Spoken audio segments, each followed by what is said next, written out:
Hi hello welcome. எல்லாம் எப்படி இருக்கீங்க? சூர்யா அண்ட் மமிதா பேஜ் நடிப்பில் வெளியான விஸ்வநாத் அண்ட் சன்ஸ் படத்தோட ஸ்டோரி தான் பார்க்க போகிறோம். அங்கே பார்க்கலாம்.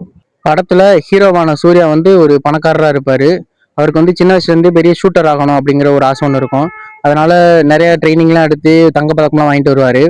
அப்போ இல்லை சூர்யாவை பேட்டி எடுக்கும்போது ரிப்போர்ட்டர்ஸ்லாம் என்ன கேட்பாங்கன்னா, உங்களுக்கு என்ன கல்யாணம் ஆகாமல் இருக்குது அப்படின்னு சொல்லி கேட்பாங்க. அதுக்கு ஒரு ரீசன் ஒன்று இருக்குது. அவங்க சூர்யாவோட அப்பா வந்து சின்ன வயசுலேயே இவரை விட்டுட்டு வேற ஒரு கல்யாணம் போய் பண்ணிக்குவார்.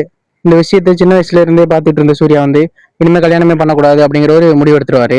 போக போக என்ன ஆகும்னா சூர்யாவோட அம்மாவுக்கு பார்த்தீங்கன்னா உடம்பு சரியில்லாமல் போக ஆரம்பிச்சிடும். அப்போ இல்லை இந்த சொத்துக்கெல்லாம் யார் வாரிசு, இனிமேல் யார் இந்த சொத்தெல்லாம் பாதுகாக்கிறன்னு சொல்லி அவங்க அம்மா கேட்பாங்க.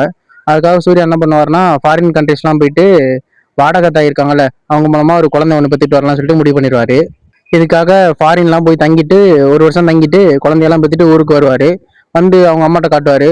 அவங்க அம்மாவுக்கு ஒரே ஷாக்காக இருக்கும். என்னடா அவன் கல்யாணமே பண்ணிக்க மாட்டேன் சொல்லிட்டு இருந்தேன், ஒரு குழந்தைய தூக்கிட்டு வர்றானே அப்படின்னு சொல்லிட்டு ஷாக் ஆயிடுவாங்க. இப்போ குழந்தை சூர்யா வீட்ல இருந்து வளர்ந்துக்கிட்டு வரும். அப்ப இருந்தா பாத்தீங்கன்னா அந்த குழந்தைக்கு ஒரு டிசீஸ் இருக்குதுன்னு சொல்லி கண்டுபிடிப்பாங்க.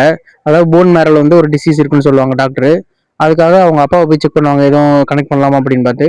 அவங்க அப்பாவுக்கும் அந்த குழந்தைக்கு பார்த்தா மேட்சே ஆகாது.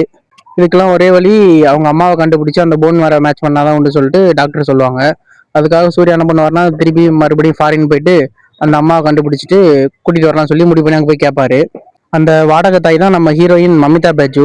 அவங்க என்ன சொல்லுவாங்கன்னா, நான் நிறைய காசு கொடுத்தா தான் நான் வருவேன் அப்படின்னு சொல்லிட்டு சொல்லுவாங்க.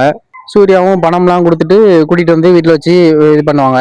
போக போக என்ன ஆகும்னா மமிதா பேஜுக்கு வந்து சூர்யா மேல வந்து ஒரு லவ் ஒன்று வந்துடும். அந்த லவ்வை சூர்யாட்ட சொல்லும்போது சூர்யா வந்து திட்ட ஆரம்பிச்சிருவாரு. எனக்கு வந்து 40 வயசு, என்னை விட நீ 20 வயசு சின்ன பொண்ணு, எனக்கு உனக்கு செட் ஆகுது அப்படின்லாம் சொல்லி திட்ட ஆரம்பிச்சிருவாப்புல. அதையெல்லாம் கேட்காத மமிதா பேஜு கோர்ட்டில் போய் கேஸ் கொடுத்துருவாங்க. கோர்ட்டில் என்ன சொல்லுவாங்கன்னா, குழந்தையோட ஒரிஜினல் தாய் வந்து இவங்க தான், இவங்க வந்து இவங்க குழந்தையோட தான் இருக்குன்னு சொல்லிட்டு சொல்லிடுவாங்க. சூர்யா வந்து அதை அக்செப்ட் பண்ணிக்க மாட்டாரு. அந்த குழந்தைய நான் தனியாவே வளர்த்து காட்டுறேன் அப்படின்னு சொல்லிட்டு சூர்யாவே தனியா முயற்சி பண்ணிட்டு இருப்பாரு.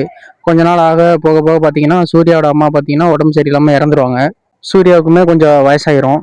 இதுக்கப்புறம் சூர்யாவும் மமிதா பேஜும் ஒன்று சேர்ந்தாங்களா இல்லையா அப்படிங்கறதான் படத்தோட கதையாவே இருக்கும். மறக்காம சப்ஸ்கிரைப் பண்ணிருங்க. Tata bye bye, see you.